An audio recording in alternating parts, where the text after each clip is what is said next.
A very good afternoon to all of you.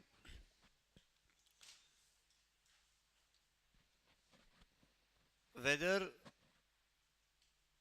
your preparation is up to the right mark, are you able to understand a particular topic? Is the subject easy or is it difficult? These questions can only be analyzed once you have a clarity and understanding of the topics that we are discussing. In our yesterday's class, we have discussed the topic sociology, the beginning. What did we highlight? We were trying to understand what are the different changes that came in Europe, and due to those changes, the Europe was completely transformed. In 400 years, the traditional Europe was exchanged with a modern Europe. 2024 in October, the second question that came in the examination was this. We will try to read, analyze, and see how a good answer can be written from the topic that we have discussed yesterday. Don't read in Hindi, even if you know. Read it in English. Sociology is the product of European Enlightenment and Renaissance. Critically examine this statement. Tell me, how is this question? Is it easy? Is it difficult? What are we supposed to write? From as soon as you read any question in the examination, you must be able to recollect from exactly what part of the syllabus the question has been framed. So you read the question and then you will think, okay, this question is coming from the unit 1, sociology, the discipline. In that there are 3 parts. This question is coming basically from the first part, modernity and the social changes in Europe, emergence of sociology. This question is from Unit 1A and it is asking, sociology is a product of European Enlightenment and Renaissance. It means in 19th century, when the subject came for the first time, it's a product of European Enlightenment. It was the European philosophers, it was the European people who thinks that our society has changed a lot. So therefore, we require a new subject, and that will be called as sociology. This is the first statement that has been given, and then the question comes, critically examine. What is the meaning of the word critically examine? What is the meaning of the word critically examine? It doesn't simply means you will criticize it. Critically examination means you are going to think about that statement, something beyond the primary statement that has been given. The primary statement is telling sociology is a product of European Enlightenment or Renaissance. You also need to talk about how sociology grows outside of Europe. What are the things where the subject is trying to add some new material, new matter, but it is not coming from a typical European society. So therefore, this question, I would say, it's easy for the first part. But the word critically examine makes it little challenging. You need to think about all the parameters which are contributing to the subject. So therefore, this question will first of all have an introduction. Every answer that you are going to write will have 3 parts to it. First, you are going to introduce this topic, that will be called as introduction, and the demand will be fulfilled. The marks you will be awarded is for the body part. So you will have an introduction, then you will have the main demand of the question, and finally you are going to write a conclusion. So this is overall the structure of your answer. What was the syllabus? It is the structure of your optional subject. These are the topics that we need to cover. Same way, every answer will have its own structure. How my answer looks. What are the components that I am going to have in my answer? The structure should be very clear. If you are having clarity in your structure of an answer, it means you are telling the examiner, I am having the clarity in my mind. As soon as you open a new book, what is the first thing that you do? You will go and see the index of that book. What all are the topics that I'm having? Historical background, fundamental rights, DPSPs, fundamental duties, articles, etc.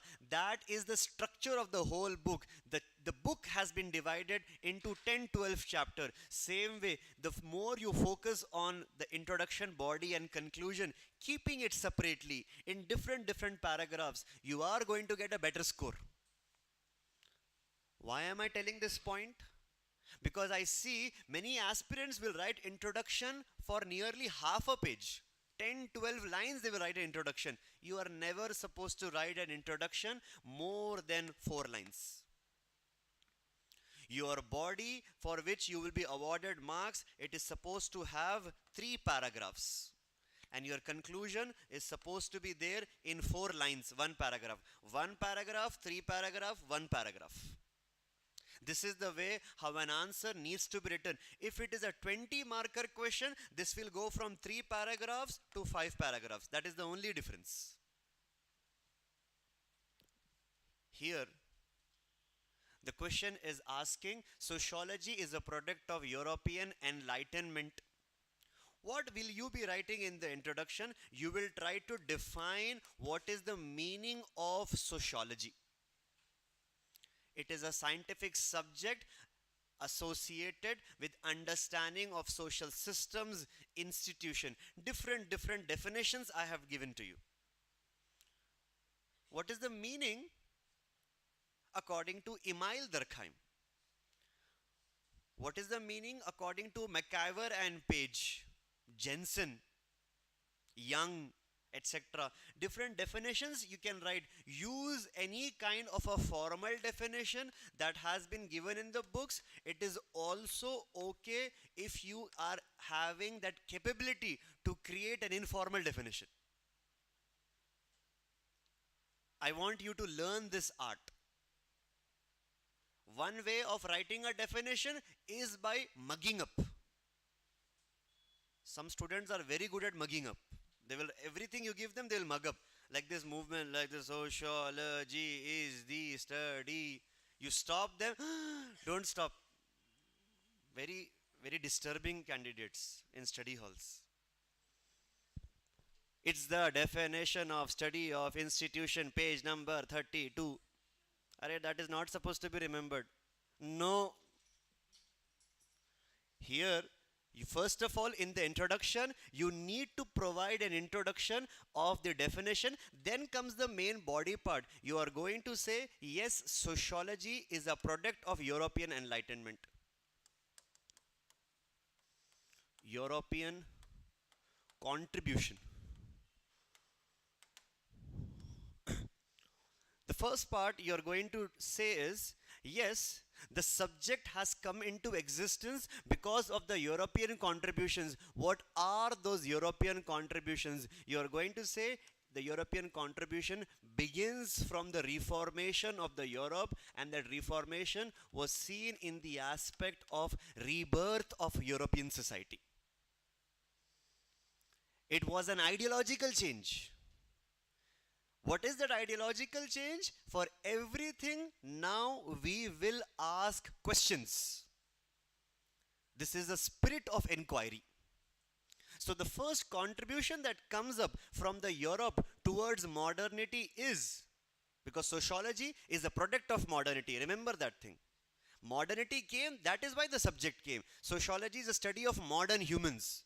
I told you the distinction. Anthropology is a study of old societies. Sociology is a study of new societies. Primitive societies, modern societies. So, how does the modernity come from Europe? It is coming because of Reformation and Renaissance, which came in 14th to 15th century.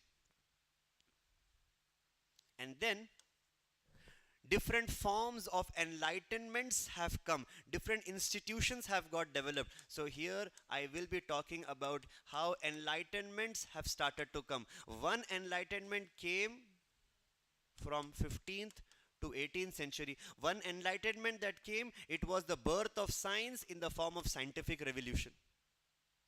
One enlightenment came in economic system seen as commercial revolution. One enlightenment came in the political aspect in the form of French Revolution. All the changes which came up in Europe at different dimensions of enlightenment, scientific revolution, commercial revolution, French Revolution, industrial change, etc. And then finally, the modernity was seen in 19th century. It led to the emergence of the subject called as sociology. You will take around 3 paragraphs to explain this. I am not telling how you should write. All I am discussing what point you should write. So the body will be divided into 2 parts. And why am I dividing it into 2 parts? Because of this term that comes up. Critically examine. In a simple examination, yes, sociology is a product of European society. Now, this question will become little at a secondary level. Can you tell me something where the subject is building its foundation, but it is not connected to a European society directly? In 20th century, there were few sociologists who denied to say Auguste Comte as the father of sociology. I will repeat myself. In 20th century, there were few sociologists who denied to accept Auguste Comte as the father of sociology. They were telling before Auguste Comte comes, there was a medieval philosopher from the Arab world. His name was Ibn Khaldun. His name was Ibn Khaldun. He was the one of the earliest person who speaks that society must be studied in a scientific manner. The same question or the statement that was put by Auguste Comte was already put by Ibn Khaldun in one of his books, which is called to be as Muqaddimah. You will get this information in very small manner in the book. For the examination, I am trying to elaborate for you. And why am I talking about Ibn Khaldun? Because now I need to go and find those contributors in sociology directly or indirectly who are not from Europe. I am doing a critical examination. I need to find those things which are not from Europe now. So one contribution, it has been done from the Arab world by Ibn Khaldun, who speaks in his book about scientific study in Muqaddimah.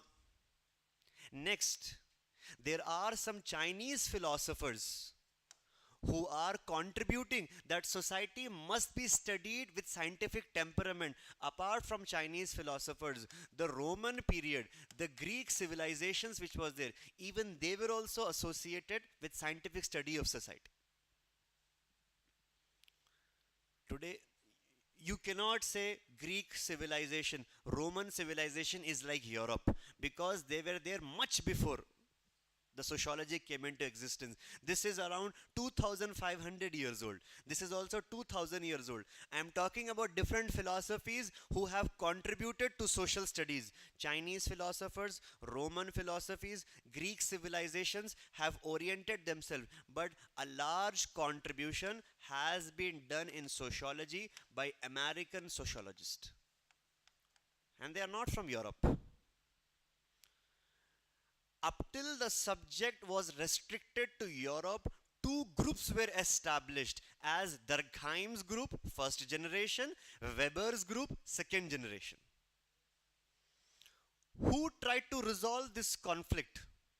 Who brings Emile Durkheim and Max Weber together? It was Talcott Parson, who is an American sociologist. He establishes the third generation of sociology. He is regarded as a composite sociologist. Composite means somebody who brings things together, mixes together, composite. In American sociology, I can highlight the role of Parson. His student is also an important contributor, and his name is R.K. Merton, the fifth thinker that we are having. Apart from this, there is one more popular sociologist whose name is Charles Wright Mills, C.W. Mills. What am I trying to do over here is, I am trying to pick those areas which are not from Europe. Here I am talking about only European contribution. Here I am talking about the non-European contribution, such as from the Arab world, we have got Ibn Khaldun. He is referred as the founding father of sociology even before Auguste Comte. Many consider he is the father of sociology. You can study about Ibn Khaldun and his book Muqaddimah. Chinese, Greek, Roman civilization, American sociology. Parson was the one who introduces this subject in the Harvard University for the first time. So what are you going to write for this 20 marker question? First of all, you will be providing a clear outline, introduction, definition of sociology. Then in the body part, you will talk about the European contribution. Sociology is a product of European enlightenment. I have discussed about enlightenment. It's a product of a Renaissance. I am speaking about Reformation, etc. In 19th century, it is due to modernity we are studying. And then in the conclusion, you are going to say the emergence of the subject is associated to European development, but even the non-European contribution is adding to its subject matter. What are you writing in the conclusion? In the conclusion, you are going to write this subject has been contributed by the Europeans. It has also been contributed by the non-Europeans. Why? Because in the conclusion, you are supposed to bring the things together. How is the climax of a movie? Nothing will be left behind. All the characters will be brought over there. No conflict will be left unresolved. All the conflict will be resolved. It is supposed to bring a happy ending for a movie. How much ever bad the villain is, he will get killed, the hero will win, heroine and hero will come together. Same way, for your answer writing also, you are supposed to bring all the parts together and say sociology is a product of European and non-European contributions. That's it. So this question is basically from the yesterday's topic that we have written. I want all of you to write this. I have given you a basic outline of what are the components. Introduction should be a 4-liner. Then you have to write 5 paragraphs for the body part. You are writing 5 paragraphs because it's a 20 marker question. And then you will write 3 to 4-liner conclusions. How intros and conclusions can be written, we will talk in detail later on. But right now, my orientation is just to discuss the outline or the main demand of the answer.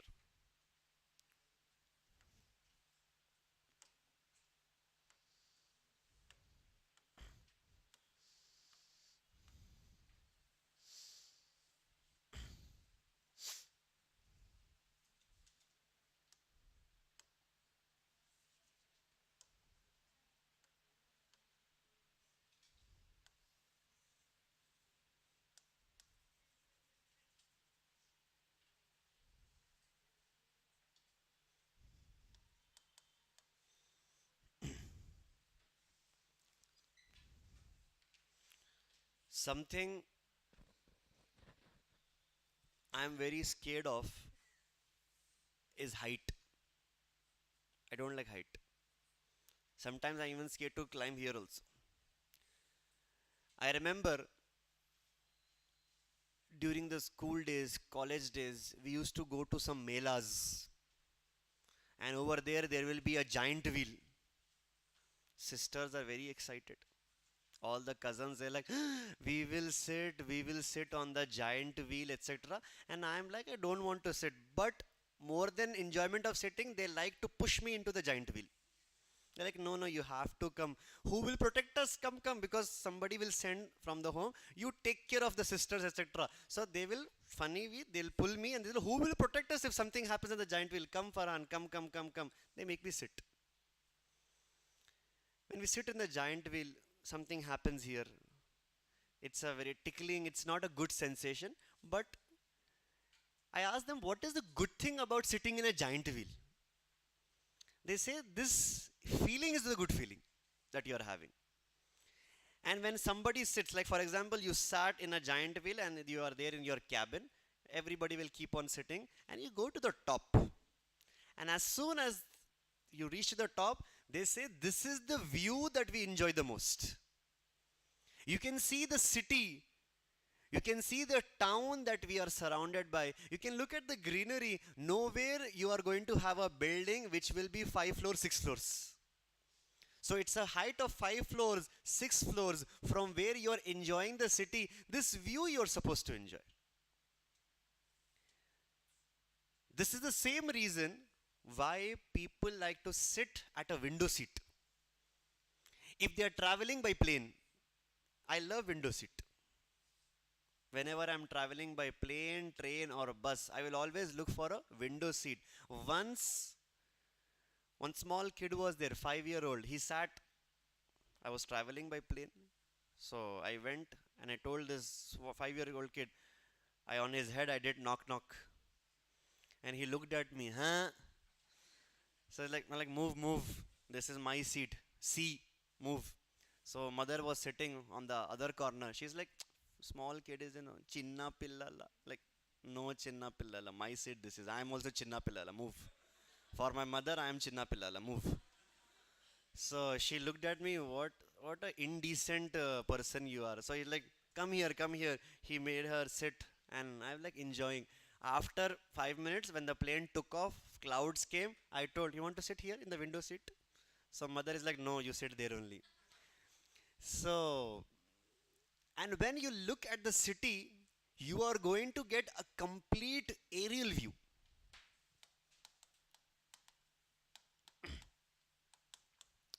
Whether you see what kind of the scenery is created from a giant wheel, it will be an aerial views.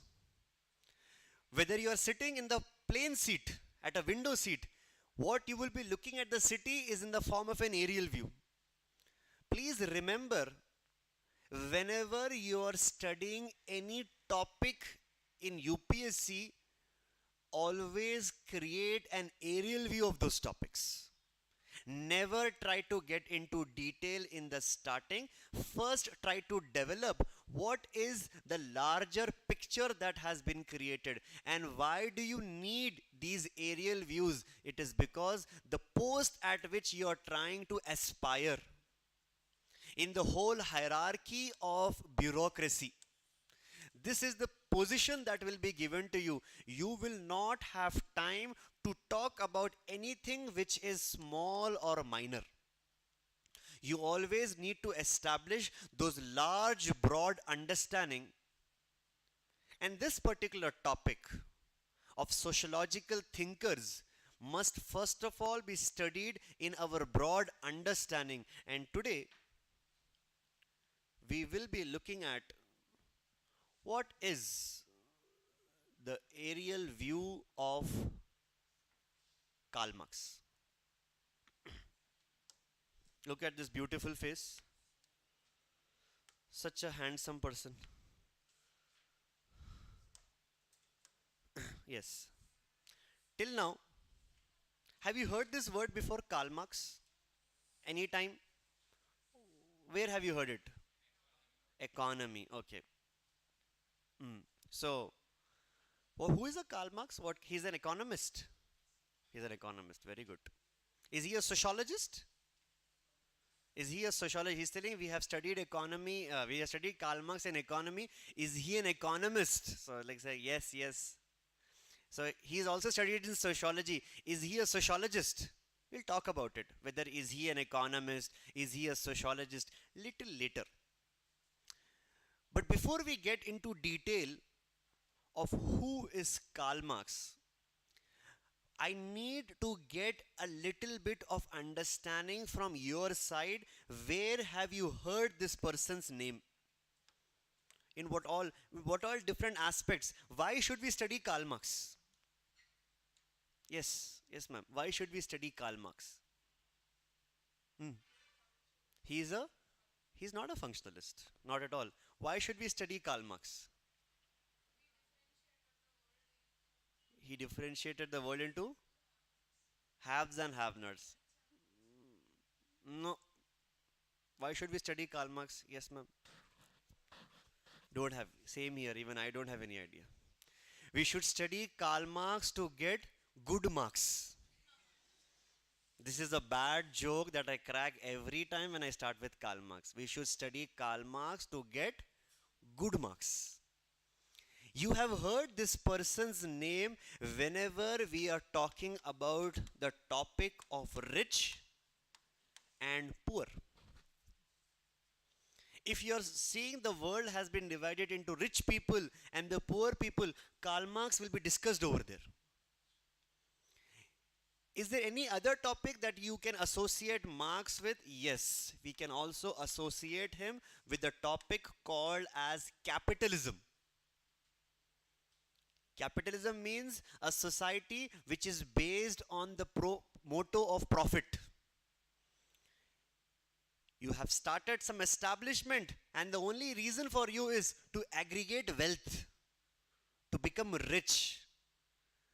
That orientation will be called as capitalistic orientation. Profit orientation will be there. Privatization will be there. So Marx is also linked with the word capitalism. And let me tell you, if you have heard the word capitalism, you might also have heard Karl Marx is associated with the term communism. Mind it, this is not the word as communalism, it's communism. Communalism is a whole different topic.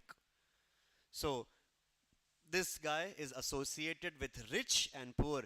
Capitalism, communism, any other term that you can link Karl Marx with, any other society, people will also link him with the Russian civilizations. I'm just telling you how Marx has been discussed in your school days. Beyond sociology, how this topic will be associated with rich and poor, capitalism, communism, Russian civilization, etc. Now let's try to understand how is Marx labeled as. All these terminology is right because Karl Marx has been tremendously studied in the field of political science.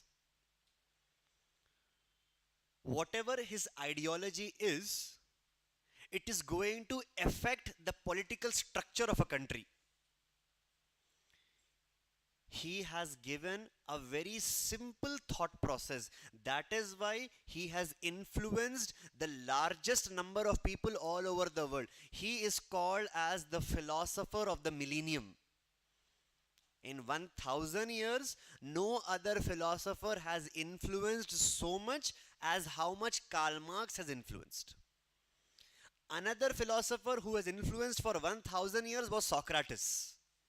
Socrates is called as the philosopher of the millennium. Then that title was changed from Socrates, and the second millennium it was given to Karl Marx.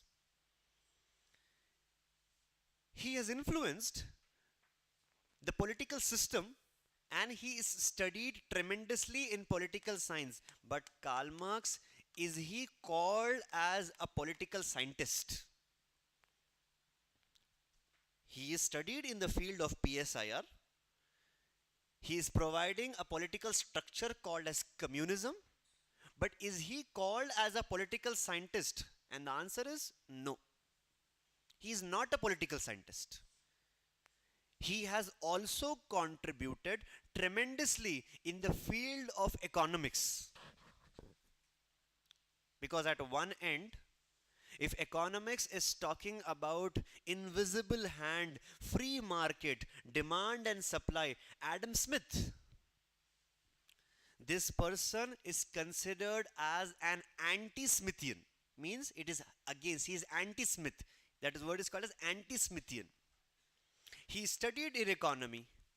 Is he called as an economist? And the answer is no. He is not called as an economist. Those titles will be an error. Moreover, Karl Marx has also written history of the world. He has shown how inequality has kept on rising in the society. Because one of his most important foundational subject matter is he talks about the word inequalities. So he is also studied in the field of history. Can he be called as a historian? The answer is no, he is not a historian. I am telling you all these no's so that you build the boundary for him. And today, we are studying him in the field of sociology. Can he be called as a sociologist?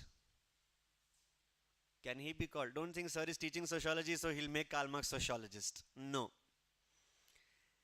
Karl Marx is studied in the field of sociology, but he is not a sociologist. Then what should we call him? Human being. This person is popularly in different fields. He's popular in different fields, but his greatest contribution, how he is regarded as, he is regarded to be as a philosopher. Or the right word is, he's called as a revolutionary philosopher. It means he is trying to build one idea. That is why he is known as a philosopher. And that idea is extreme. To implement his ideas into reality, bloodshed will come. War will take place. Factory systems will get destroyed. Capitalism will be overthrown. Dictatorship of proletariats will get established. His ideas are extreme, violent, radical. He is known as a revolutionary philosopher. So before we begin to what is the contribution of Karl Marx, you have heard his name in different fields in different ways. He says the whole world is divided into two segments. One are those group of people who are at advantages. They are referred to be as the haves. And those group of people who are at disadvantages, they are the poor sections of the people. They are called to be as the have-nots. What is this word have and have-nots? Have means they have all the power. They have all the wealth. They have all the resources. These are those peoples who are called as haves. These are those peoples who are poor, vulnerable. They are referred to be as have-nots. Till now, you have studied Karl Marx in two segments. It is associated with capitalism, communism, Russian civilization, etc. Different titles people give him, but he is not regarded as any of them. He is called to be as a revolutionary philosopher.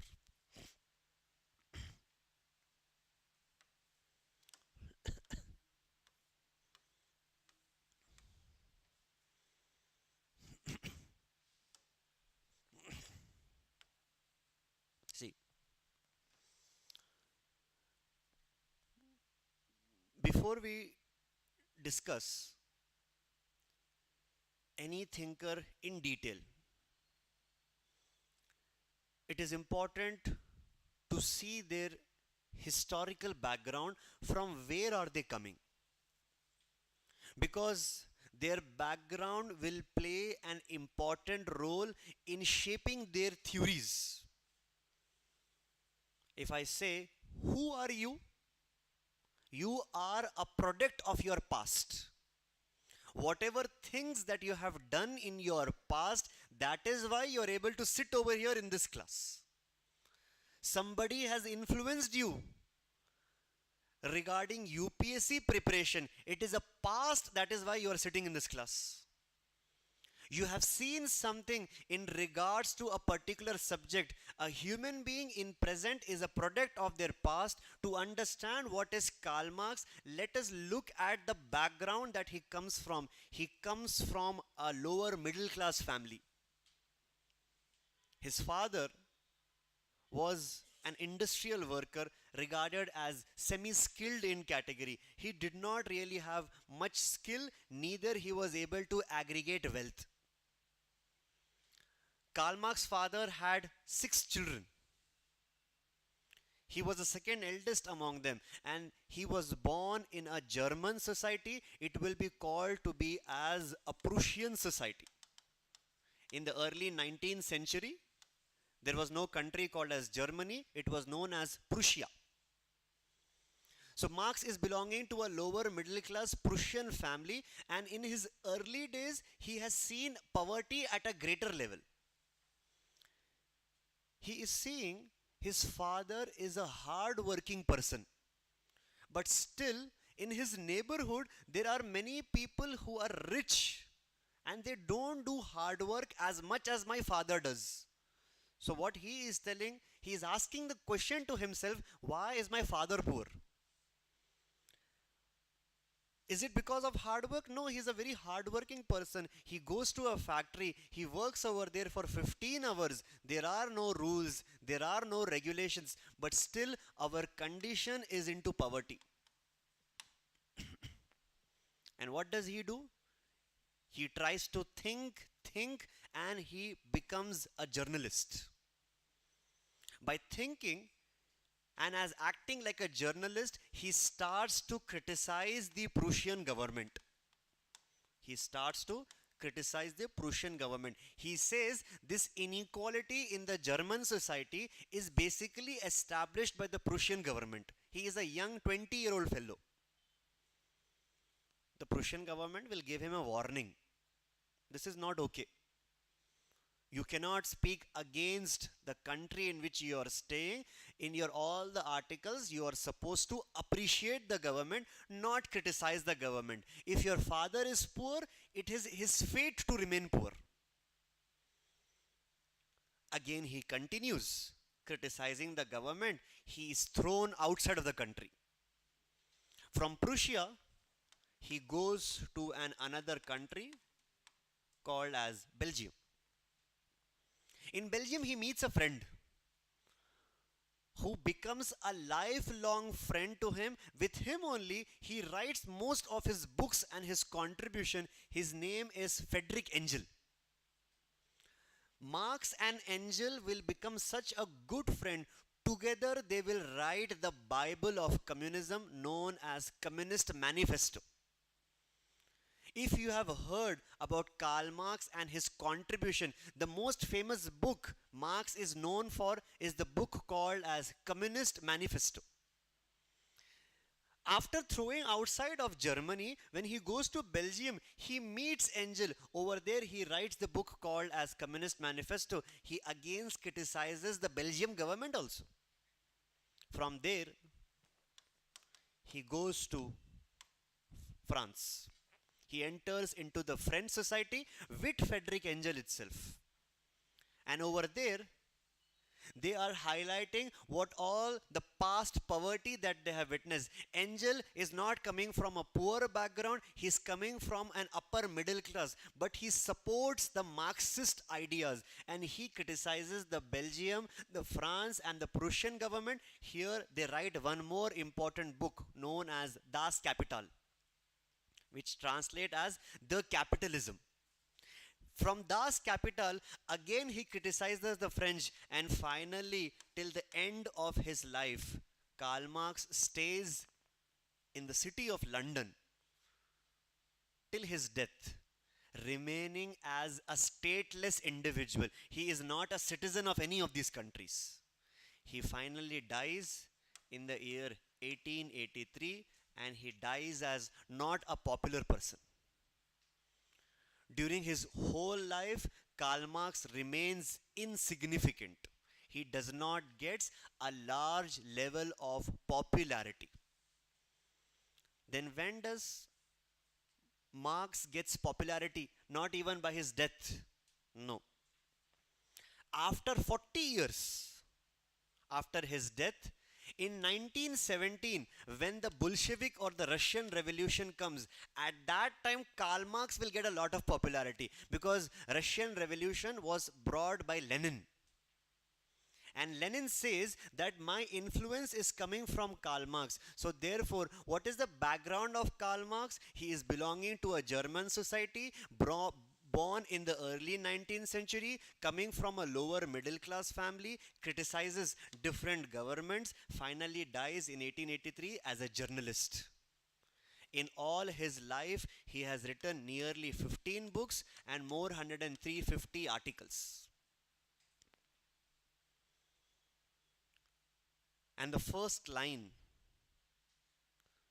that you read about Karl Marx is, they say, Marx is lost in Marxism. Can anybody explain me what is the meaning of this line? Marx is lost in Marxism. What is the difference between Marx and Marxism? Or Marxist thought? Yes? Yes?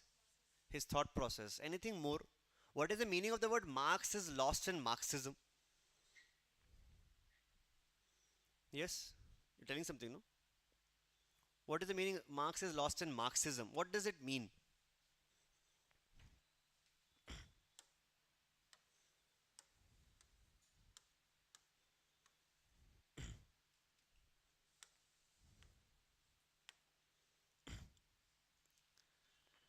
The term Marx is lost in Marxism says, today we ignore what actually Karl Marx has told. But in fact, he has inspired so many people outside. We think that that is Marxism. For example, Friedrich Engel is trying to explain Marxist thought. So we consider that Karl Marx is like, Marxism is like a big tree, and this is only Karl Marx. There are so many different ideologies, such as Lenin was the one who was influenced, and his ideology is called as Leninism. Have you heard the word Lenin? Yes. Apart from Lenin, there was another philosopher of Russia called as Stalin. His ideology of Stalin is called to be a Stalinism. Mao Zedong was there of China. His ideology is called as Maoism. Moreover, there is something called as neo-Marxist thought. There is something called as liberal Marxism, etc. All these ideologies are emerging from Marx. This is called to be as Marxism. The term Marx is lost in Marxism means what actually he told, now people have ignored it. So many branches have come outside of it which are influenced by Marx, and today we see so much of subject matter is being added over here. But right now we are going to focus of what Karl Marx is trying to say. So there are 15 books, 350 articles on the basis of which Marx has been studied. We are not going to be talking about these books and articles, because just remember there are some famous books that this person has written. Engel and Karl Marx has written. One famous book that you are having is called as Communist Manifesto. Another famous book that we are having known as The Capitalism, known as Das Kapital.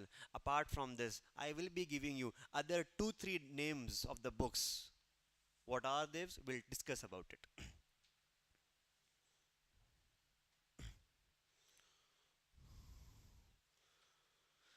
What is a personal life? Who are these individuals?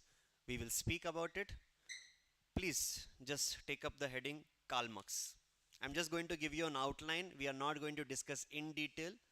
When we begin our classes, at that time we'll talk more in detail. But just take up the heading Karl Marx.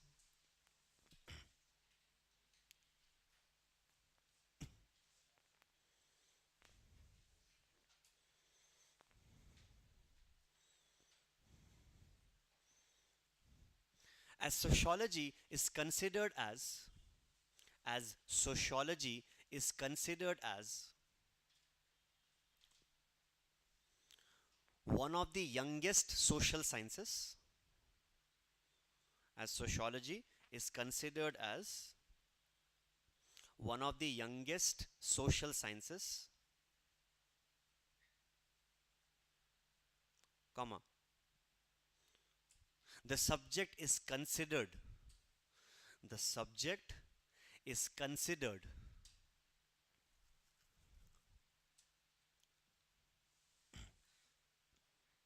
as a product of modernity. The subject is considered as a product of modernity.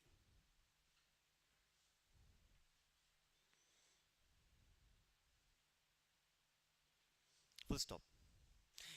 In the mid 19th century,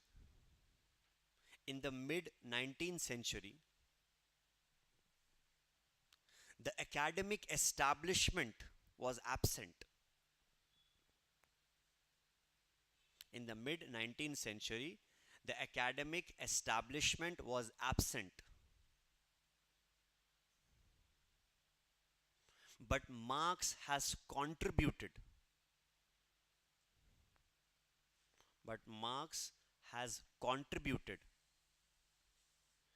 In the explanation of social structures. But Marx have contributed in the explanation of social structures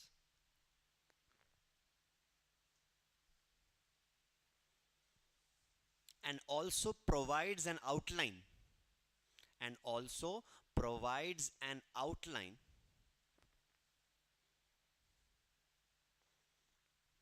for how social settings must be established. Outline for how social settings must be established.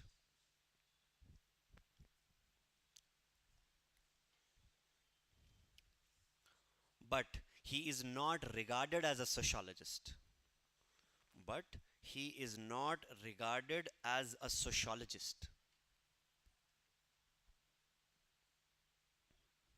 Full stop. Please change the paragraph. He is considered as the philosopher of second millennium. He is considered as the philosopher of second millennium.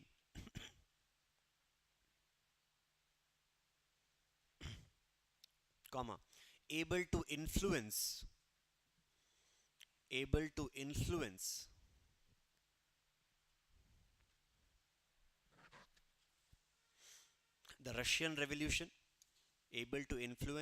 the Russian Revolution,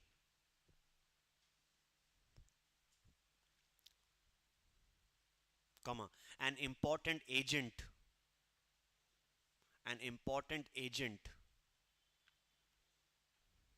for World War I and World War II. An important agent for World War I and World War II. And also the lapse of USSR.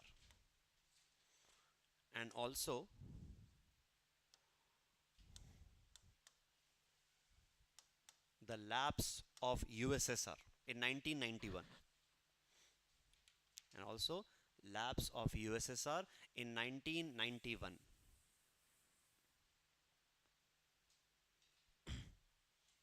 Full stop.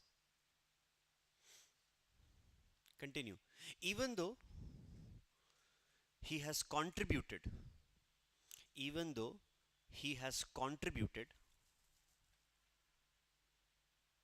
in history, economy, and political science, even though he has contributed in history, economy, and political science.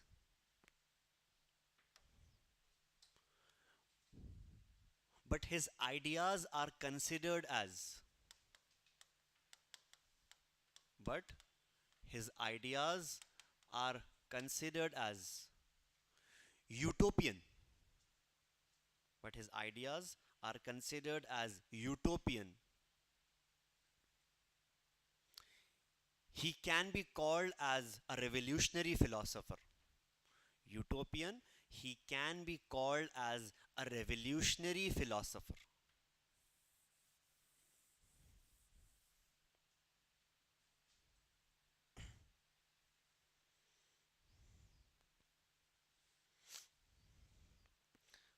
Stop. See, anybody who is a great person will only be realized that they were a great person only after their death. I am thinking maybe after my death, people will realize I was a great person. You have to die, then only the people will realize. Don't worry if you are not being great today. When will you become great? After your death, you will become great. The big philosophers were like that only. Look at this Karl Marx. Till 40 years, nobody was asking him. Now people are worshipping him, written the book, revolution has happened. He is one of the most studied philosopher of the world. We are telling him he is not a sociologist, still we are studying him. That shows that his contribution has been great. And only one reason is important why we are studying him. He has influenced larger masses. And if you look this person, if you look at this person, during his time, he was only writing as a journalist. This person that you see, Angel, was a very good friend. In fact, Karl Marx did not used to earn. He did not earn any money. He used to take the money from his friend, Mama Kunchum Dabbulu. He used to take it. He's like, I will give it to you, no problem. And later he will come and give it to his wife and children. He was such a good friend. Karl Marx had 6 children. All the 6 children were taken care by his friend Angel. Karl Marx also had one illegitimate child from his maid. That child was also taken care by Frederick Engel. I want to have like this friend. What a good. He's taking care of your wife, he's taking care of your children, taking care of your illegitimate child also. Mwah. Have a friend like Angel. The only good thing that he did in his life is to have a friend like this. Remember his face. So today you go and pray, oh God, please give me a friend like Frederick Engel. And he was only writing, and his friend used to be a supporter of him. And how did he write all this? Is because he was influenced by 4 important people. During his early days as a teenager, when he finishes his education from a Protestant school, at that time in Germany, the people used to worship philosophers. So there was a philosopher known as Hegel. Please do not get confused in Engel and Hegel. Engel, E-N-G-E-L, is a friend of Karl Marx. Hegel is the philosopher with whom Karl Marx gets influenced, and he's thinking about poverty. Apart from Hegel, there was another philosopher with whom Karl Marx was impressed, was Adam Smith. On the other hand, there was a French philosopher, Jean-Jacques Rousseau. And here there was an economist, his name is David Ricardo. If you need to understand from where does he brings these ideas, these are the 4 people who has influenced Karl Marx. Later on, he will turn against Adam Smith. He will become an anti-Smithian. He will go against Hegel. He is also called as anti-Hegelian sometimes. But Hegel, Smith, Ricardo, Jan Jacques Rousseau are the people who has influenced. And what Karl Marx is trying to tell, let's try to understand with a simple idea. I need a plain page. Okay, I'll use this. See what Karl Marx is trying to tell. Let's try to get a simple idea. Pay attention to this. I'm going to discuss the syllabus now. Any problem you highlight, such as crime is happening in a country, women are being pushed into poverty, the issues of alcoholism, every problem that you highlight, Karl Marx is telling the only reason for that problem is one, and that is capitalism. Understand? Listen to it first, okay? Any problem that you highlight, Marx is telling the one reason for that problem is the society of capitalism. People are producing for the sake of profit. This is the meaning of it. And how this profit is being created, somebody is acting as a single owner of it. If you take an example of this institute, does this institute have a single owner? Yes, it does. Is the motto of profit is there or not? I don't want to discuss. So here we get to see the capitalism means whether it is an educational place, whether it is a hospital, any kind of a firm which has been established due to privatization on the basis of profit, such a society will be called as a capitalistic society. And what is capitalism? The European people don't know it. So he wants to explain what is capitalism by telling that this is not a new concept. Capitalism has been introduced thousands of years back. And to explain that origin of capitalism, he's telling a story. That story is called to be as historical materialism. What is this concept of historical materialism? It's a story that Karl Marx is telling how does capitalism comes into existence and what are the different stages it has passed. 3 stages it has undergone. So that story is called as historical materialism. He's showing a history in the form of material changes. Here the word material changes means economic changes. Now, when such a system will come into existence, it will create some inequalities. And how that inequality is established, the way how the things are produced. He's showing what is the problem of capitalism is the way how the things are produced. The phenomena is it is not equally divided. You and me, we are working together and we are doing something. If you are also contributing, I am also contributing, and we bring a product, it should be 50-50. But Marx is telling capitalism is about the exploitation is happening in the way how the things are produced. The mode of production is the problem. He's telling what is the problem of capitalism? The way how the things are produced. And when the things are produced on the basis of inequality, the people are going to suffer. And what is their suffering? They are getting disconnected from the society. They have lost the meaning of their life. They don't know the purpose of their life. Such a phenomena where the people have lost the meaning of life, purpose of life, they are suffering. Such a phenomena is known as alienation. And do you have a solution to this problem? Can you do something about this? And he is trying to provide a kind of a redressal mechanism. What we can do? We can go and fight. We can create a conflict.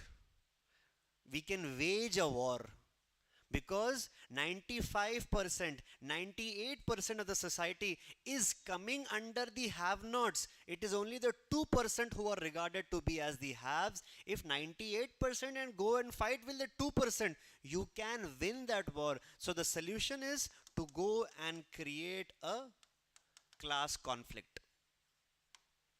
The solution is to go and create a class struggle, a class conflict. Karl Marx has just given one theory. He is telling the problem lies with the capitalism, and to explain you what is capitalism, he is telling you a story.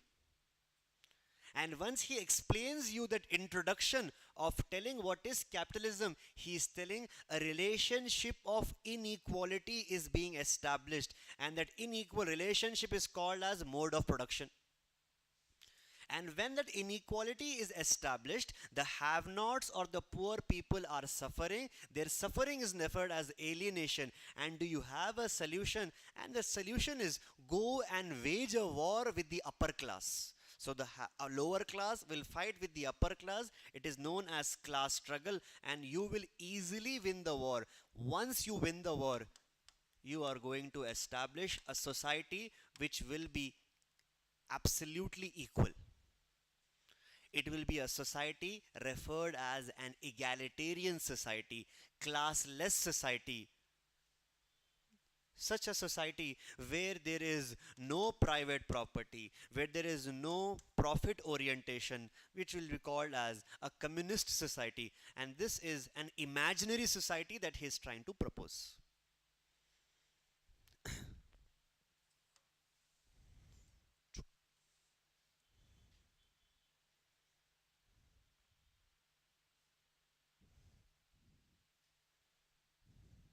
Here, you are having the syllabus of Karl Marx.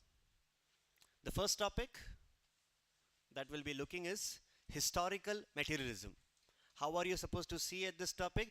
This is only an introduction. If you ask me, this is completely only one theory.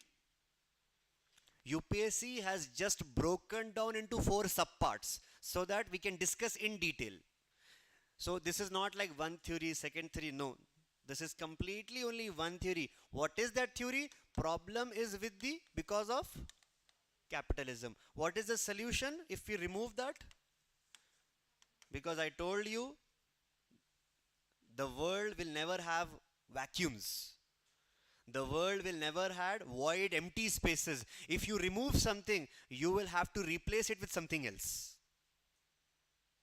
If your best friend of 10th class was gone, you replaced him with something else.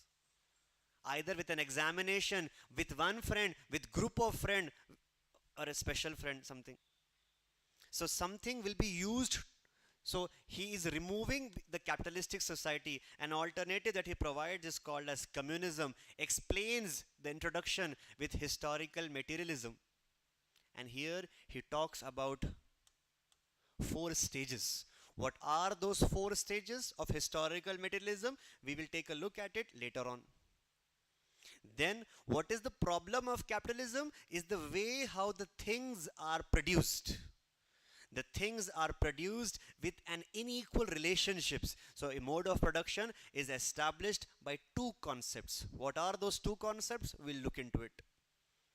And because of this unequal relationship, the poor people are the ones who are suffering.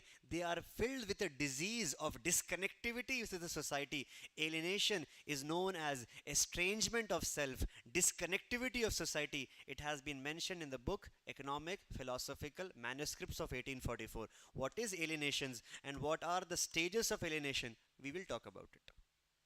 And then we are having a class conflict. This is like the end of capitalism, and it will establish a medianary stage called as socialism. Once socialism will come to an end, it will bring the stages of communism. So what is this?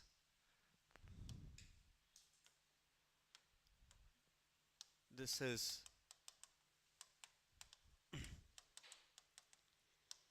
the aerial view of Karl Marx.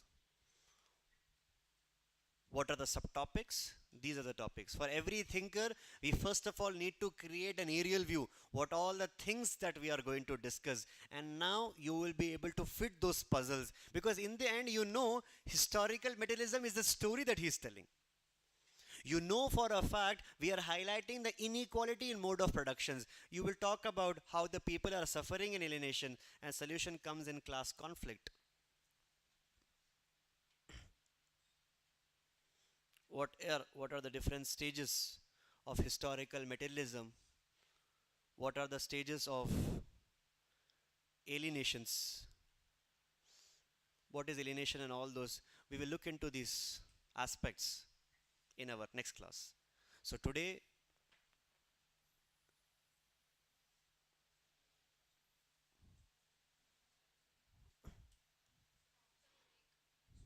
no, that's it. So today we have discussed a question from the previous year.